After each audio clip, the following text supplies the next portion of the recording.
Hola chicos y chicas, en el video de hoy les traigo una manicura que tiene como que un look algo retro. No sé si es la combinación de colores o el estampado de leopardo, pero me recuerda a la moda de los 80s. Para este diseño usé una paleta de colores bien reducida. Si quieres ver cómo lo hice, por favor sigue viendo.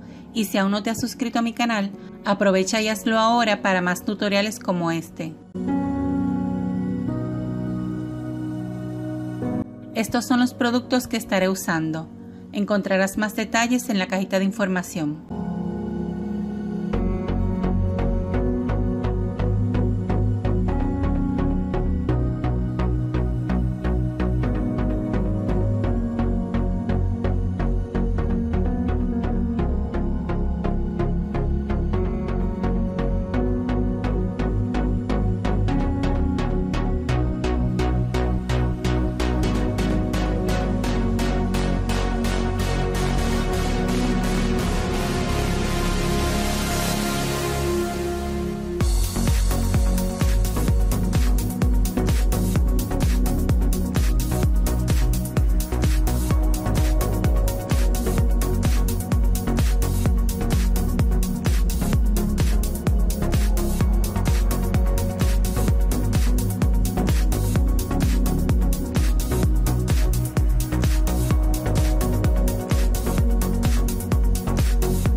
Bueno chicos y chicas, eso es todo por ahora. Díganme en los comentarios cuál es su look retro favorito y yo los veo en el próximo video.